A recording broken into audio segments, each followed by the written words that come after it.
Gracias, presidenta. Adelante, Tengo diputada. una difícil tarea en el debate de esta reforma al artículo 4 constitucional. El grupo parlamentario del PRI dice sí a establecer como mandato la pensión a las y los adultos mayores, las becas a las personas con discapacidad y a las y los alumnos de todos los niveles educativos, así como también al propósito de elevar a rango constitucional el sistema de salud para el bienestar. Pero no es suficiente. No es suficiente incorporar 3 políticas públicas y un sistema institucional cuando perdemos la oportunidad de elevar a rango constitucional el derecho al bienestar como un principio fundamental que se vuelve el centro de todos los programas sociales y de la planeación democrática del país. Varias y muy relevantes políticas públicas quedaron excluidas, incluyendo aquellas derivadas de derechos consagrados en el mismo artículo 4, como el derecho a la vivienda digna, a un medio ambiente sano, a la decisión sobre el número y espaciamiento de los hijos, entre otras.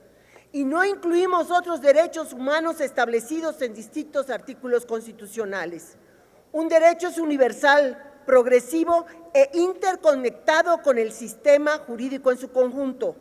El derecho al bienestar nos hubiera abierto la puerta para avanzar en todos ellos, para hacerlos exigibles para toda la ciudadanía, no solo para sectores específicos definidos por grupo de edad.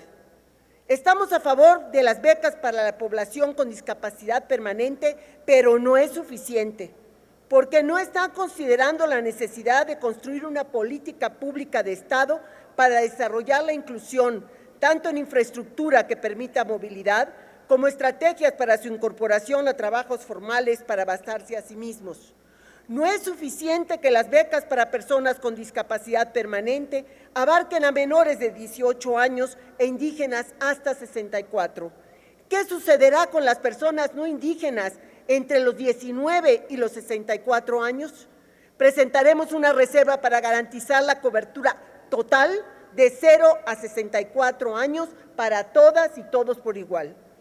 Estamos de acuerdo con elevar a rango constitucional la pensión para adultos mayores, pero no es suficiente.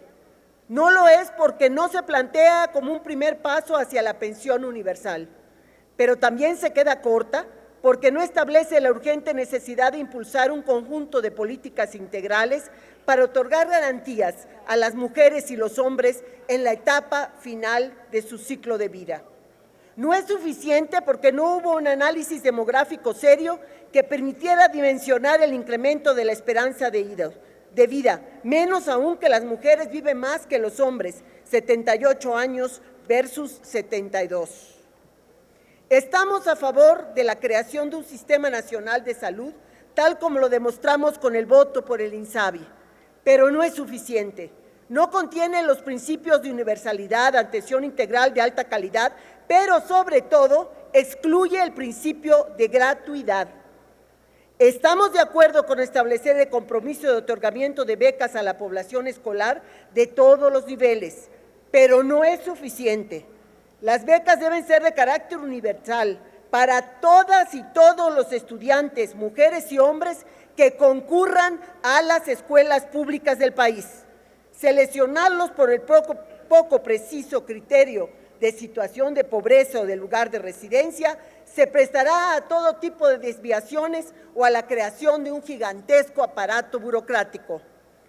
Estamos de acuerdo en la imaginación y la audacia para ampliar el ejercicio de los derechos humanos del país, pero no es suficiente cuando nos enfrentamos a un escenario de incertidumbre sobre los recursos necesarios para cumplirlos. El impacto presupuestal que acompaña al dictamen es por lo menos insuficiente, pues solo se refiere al año 2020. La coyuntura económica actual es claramente adversa para incrementar los compromisos gubernamentales sin una amplia revisión sobre la viabilidad de su cumplimiento. No es un decreto de presupuesto, es una reforma constitucional con derechos exigibles por parte de la población ante la Suprema Corte de Justicia. Sí a la reforma constitucional, pero no es suficiente porque carece de perspectiva de género que ponga en la discusión la diferencia entre mujeres y hombres en materia de becas escolares, personas con discapacidad permanente, El enfoque de género está completamente ausente en la pensión de adultos mayores, cuando son las mujeres las que viven más años y quienes tienen menos acceso a la seguridad social. Ante esta reforma constitucional, el grupo parlamentario del PRI damos un sí, pero un sí preocupado. Preocupados por su viabilidad, por su impacto real, por su lugar jurídico para hacerla efectiva y ocupados en lograr que se cumpla. Muchas gracias. Muy bien.